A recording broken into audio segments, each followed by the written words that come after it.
স্বাগতম সনাতন ধর্ম ইউটিউব চ্যানেলে। এখানে আমরা কৃষ্ণের জীবনের ইতিহাস নিয়ে একটি সিরিজ তৈরি করছি। যদি আপনার ভালো লাগে তবে অবশ্যই সাবস্ক্রাইব করবেন। এতে আমাদের আরও এমন ভিডিও বানানোর জন্য উৎসাহিত করবেন। এছাড়াও যদি আপনি কোনো ভগবান, ঋষি বা রাজাদের নিয়ে গল্প শুনতে চান তাহলে অবশ্যই কমেন্ট করে জানাবেন। আমি সেই বিষয়ে পরবর্তী সিরিজ তৈরি করব। বৃন্দাবনে কৃষ্ণের জনপ্রিয়তা প্রতিদিনই বাড়ছিল। তাঁর অলৌকিক শক্তি এবং দয়ালু স্বভাব সকলকে মুগ্ধ করছিল।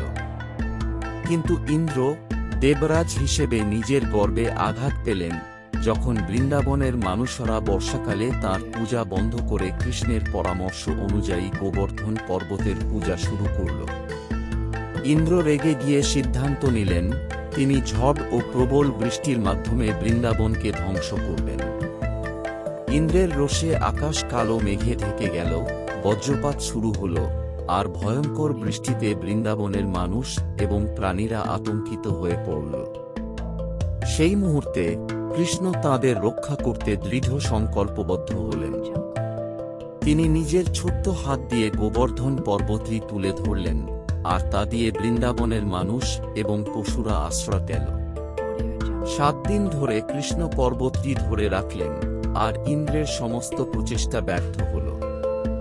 ইন্দ্র বুঝতে পারলেন যে কৃষ্ণ কোনো সাধারণ শিশু নয়, তিনি ভগবান বিষ্ণুর অবতার।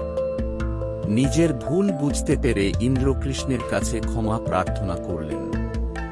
কৃষ্ণ তাঁর দয়াশীল স্বভাব অনুযায়ী ইন্দ্রকে ক্ষমা করে দিলেন এবং বৃন্দাবনবাসীদের আশীর্বাদ করলেন। এই গল্পে আমরা দেখেছি কিভাবে কৃষ্ণ তাঁর শক্তি এবং দয়ালু স্বভাব দিয়ে বৃন্দাবনকে রক্ষা করেছেন। যদি এই ভিডিওটি ভালো লেগে থাকে তাহলে অবশ্যই আমাদের চ্যানেলটি সাবস্ক্রাইব করুন, ভিডিওটি লাইক করুন এবং আপনার বন্ধুদের সাথে শেয়ার করুন। আপনাদের সমর্থন আমাদের আরও এমন চমৎকার গল্প তুলে ধরতে উৎসাহিত করবে।